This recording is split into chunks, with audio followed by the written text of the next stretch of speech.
Subscribe to our channel now and share this video to your friends.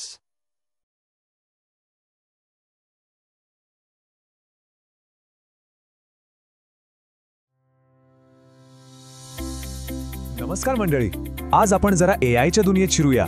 आणि AI म्हणजे काहीतरी भविष्यातली गोष्ट नाहीये हा, ते आपल्या रोजच्या आयुष्याचा भाग बनलंय. चला तर मग बघूया नक्की काय आहे हे. चला, एका सोप्या पण खूप महत्त्वाच्या प्रश्नाने सुरुवात करूया. आपल्या सगळ्यांच्या खिशात जो स्मार्टफोन आहे ना, त्यातला एआय तो खरंच किती हुशार आहे? म्हणजे तो आपली कित्येक कामं सोपी करतो, पण त्याच्या बुद्धीची खरी ताकद किती असेल? केलाय का कधी विचार? आपल्या फोनमधले ॲप्सच बघा ना. स्पॉटिफाय कसं बरोबर आपल्याला आवडतील अशीच गाणी सुचवतं. गुगल ट्रान्सलेट एका सेकंदात काहीही भाषांतर करून देतं. आणि उबर किंवा ओला ट्रॅफिकमधून सगळ्यात भारी मार्ग शोधून काढतं. ही सगळी एआयचीच तर कमाल आहे. आणि खरं सांगायचं तर ही ॲप्स त्यांच्या कामात एकदम माहीर आहेत. पण मग एक विचार येतो डोक्यात, जर स्पॉटिफाय गाणी इतकी छान सुचवू शकतं, तर ते आपल्यासाठी नोट्स का नाही बनवू शकत? किंवा समजा यूट्यूब आपल्याला अभ्यासात मदत करतं, मग ते आपले ईमेल किंवा रिमाइंडर्स का नाही सेट करू शकत? विचित्र आहे ना. आणि बरोबर इथेच आपल्याला आजच्या एआयचा खरा चेहरा दिसतो. हे ॲप्स ना त्यांच्या एका विशिष्ट कामात एकदम एक्सपर्ट आहेत, पण त्या चौकटीच्या बाहेर 1 इंचही हलू शकत नाहीत. हाच फरक जरा सोप्या भाषेत समजून घेऊया. चला एक छोटंसं उदाहरण बघू. असं समजा की आपण एका खूप मोठ्या लायब्ररीत आहोत आणि तिथे मदतीसाठी 2 रोबोट्स आहेत. पहिला रोबोट, त्याला फक्त पुस्तकाचं नाव सांगितलं तरच तो पुस्तक शोधू शकतो, फक्त नाव. तर दुसरा जो रोबोट आहे तो मात्र हुशार आहे. त्याला पुस्तकाचं नाव सांगा, लेखकाचं नाव सांगा किंवा पुस्तकात काय आहे हे थोडक्यात सांगा, तो पुस्तक शोधून काढेल. आता जरा विचार करा, आपल्या रोजच्या वापरातला एआय म्हणजे ते स्पॉटिफाय, गुगल ट्रान्सलेट, हे या 2 रोबोट्सपैकी कोणासारखे आहेत? बरोबर ओळखलत, अगदी त्या पहिल्या रोबोटसारखे.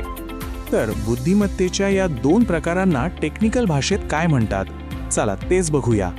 तर बघा, एआयचे हे 2 मुख्य प्रकार आहेत. पहिला आहे संकुचित एआय किंवा ज्याला इंग्रजीत नॅरो एआय म्हणतात. हाच तो एआय जो आज आपल्या आजूबाजूला आहे. तो फक्त एकाच कामात माहीर असतो. आणि दुसरा आहे व्यापक एआय किंवा जनरल एआय. हा असा एआय आहे जो माणसासारखा विचार करू शकेल, शिकू शकेल आणि वेगवेगळी कामं करू शकेल. पण एक गोष्ट लक्षात घ्या, हा जनरल एआय अजून तरी फक्त एक कल्पना आहे, एक स्वप्न आहे.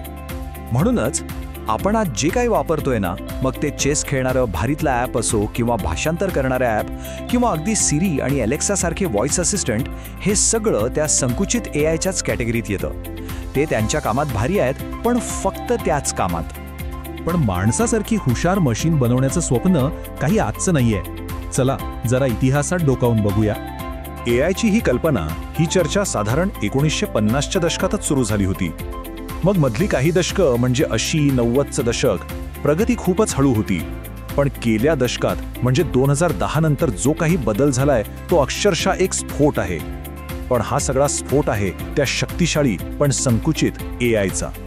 या सगळ्या प्रवासावरून एक गोष्ट तर अगदी सूर्यप्रकाशासारखी स्वच्छ होते. स्वप्न होतं ते व्यापक एआय बनवण्याचं. पण आज जे आपल्या हातात आहे ते आहे शक्तिशाली संकुचित एआय. ठीक आहे, तर मग या सगळ्याचा आपल्यासाठी काय अर्थ आहे? आपण यातून काय शिकलो? चला सगळ्यात महत्त्वाचे मुद्दे बघूया. या सगळ्या चर्चेतून 3 गोष्टी आपल्याला लक्षात ठेवायच्या आहेत. पहिली, आज आपण ज्याला एआय म्हणतो तो खरं तर संकुचित एआय आहे, म्हणजे तो खूप स्पेशलाइज्ड आहे. दुसरी गोष्ट, हा संकुचित एआय फक्त एकच विशिष्ट काम एकदम उत्तम प्रकारे करतो. आणि तिसरी आणि सगळ्यात महत्त्वाची गोष्ट, माणसासारखा विचार करणारा, अनेक कामं करणारा व्यापक एआय अजून तयार झालेला नाही. आणि खरं तर हा साधा वाटणारा फरक आहे ना, तो एकदा समजला की एआयकडे बघण्याचा आपला दृष्टिकोनच बदलून जातो. आपल्याला त्याची खरी ताकद कुठे आहे आणि त्याच्या मर्यादा काय आहेत हे अगदी स्पष्ट दिसू लागतं. आणि जाता जाता एक प्रश्न विचार करण्यासाठी, जर हा संकुचित एआय आपलं जग इतकं बदलू शकतो, तर विचार करा, ज्या दिवशी खरा व्यापक एआय येईल त्या दिवशी आपलं जग कसं दिसेल? काय वाटतं?